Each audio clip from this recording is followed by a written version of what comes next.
नमस्कार दोस्तों, मेरा नाम है रितेश और मेरे चैनल पे आपका स्वागत है। दोस्तों आज बात करेंगे एक सीरीज़ के बारे में, नाम है 11-11 आई है जी5 पर। और दोस्तों ये सीरीज़ एक कोरियन सीरीज़ सिग्नल का रीमेक है और ये जो एडैप्टेशन है, डायरेक्शन है, इसकी कमान सँभाली है उमेश बिष्ट ने। और दोस्तों इस सीरीज़ में क्या ख़ास है, क्या अच्छा है, क्या बुरा है, एडैप्टेशन कैसा है, डायरेक्शन कैसा है, हम सारी बातें करेंगे। लेकिन उससे पहले एक रिक्वेस्ट आपसे कि यदि आपने अब तक मेरे चैनल को सब्सक्राइब नहीं किया है, तो ज़रूर ही कर लीजिएगा क्योंकि वेब सीरीज़ और मूवीज़ के रिव्यू के साथ-साथ आपको यहाँ मिलती है ओटीटी की दुनिया की हर जानकारी। और यहाँ कहानी है उत्तराखंड की, खास करके देहरादून की। यहाँ हम देखते हैं युग आर्य को जो कि पुलिस इंस्पेक्टर हैं। लेकिन जब ये बहुत ही छोटे थे तब एक घटना हुई थी। एक लड़की को अगवा कर लिया गया था और फिर उसकी लाश मिली थी। और अब एक ऐसा कानून प्रस्तावित है जिसके तहत 15 साल से पुराने मामले जो भी होंगे उनको बंद कर दिया जाएगा। अगर उनकी ऑनगोइंग इन्वेस्टिगेशन भी हो रही होगी तो उसको क्लोज कर दिया जाएगा। और इनको ये लगता है कि उस लड़की की जो कहानी है, जो उसकी सच्चाई है, जो उसके जो अपराधी हैं, वो पकड़े नहीं गए हैं और ऐसा नहीं होना चाहिए। और उस लड़की की माँ भी अभी संघर्ष कर रही है। तो फिर वो पूरी जी जान लगाते हैं कि किसी तरह से ये केस ओपन होता रहे और फिर अपराधी को पकड़ा जाए। फिर इसके बाद से ये जो कहानी है ये धीरे-धीरे आगे बढ़ती है, इन्वेस्टिगेशन वगैरह होती है। और दोस्तों यहाँ एक नई चीज़ रखी गई है, एक नया कांसेप्ट कहिए कि रखा गया है, वो ये है कि यहाँ 2 टाइम फ्रेम में जो चीज़ें हो रही हैं, एक व्यक्ति कई किसी साल में है, एक व्यक्ति किसी साल में है और वो लोग आपस में बात कर सकते हैं, एक कबाड़ जैसे वॉकी-टॉकी के माध्यम से। और एक ख़ास तय वक़्त होता है रात के 11:11 पे और शायद इसीलिए 11-11 इसका नाम रखा गया है। तो दोस्तों यहाँ जो ये जो वॉकी टॉकी वाला कंसेप्ट है, ये एक नया कंसेप्ट है। और यहाँ आप देखते हैं कि 2 कालखंड के लोग आपस में संपर्क कर रहे हैं और कुछ चीज़ें ऐसी साझा कर रहे हैं जिससे कि जो कत्ल की गुत्थी है उसमें कुछ सुराग नए मिलते हैं।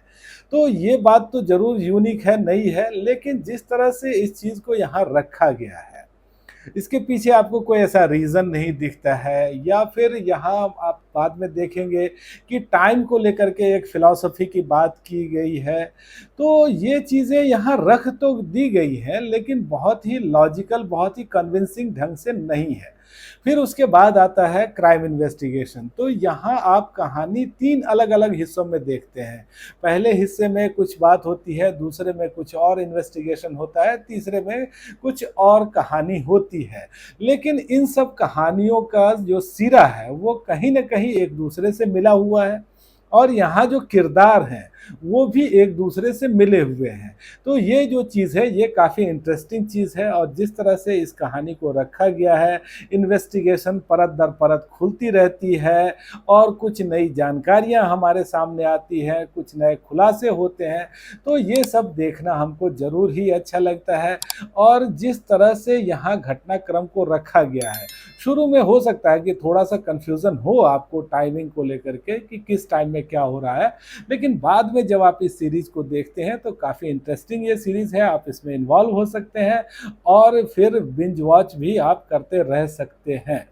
तो दोस्तों यहाँ जो सीरीज़ हमारे सामने रखी गई है वो एक इंटरेस्टिंग सीरीज़ है और कहिए कि एक ऐसा पैकेज है।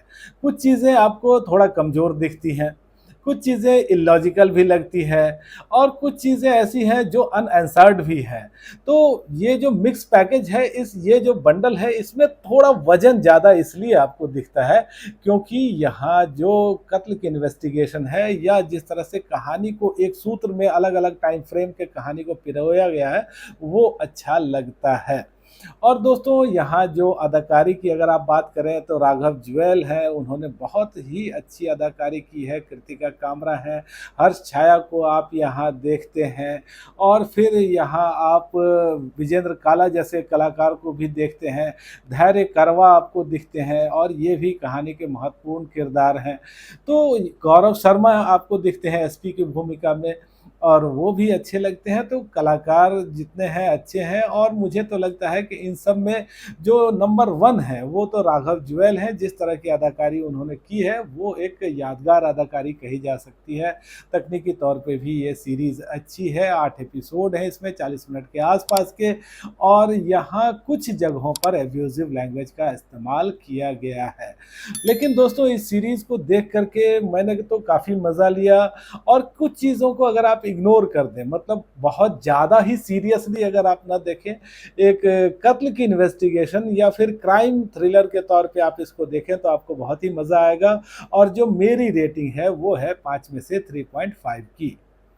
तो दोस्तों आज बस इतनी ही बात। आपको ये रिव्यू कैसा लगा मुझे कमेंट करके बताइएगा, और आपने अगर ये सीरीज़ देखी है तो भी मुझे बताइएगा आपको कैसी लगी। धन्यवाद।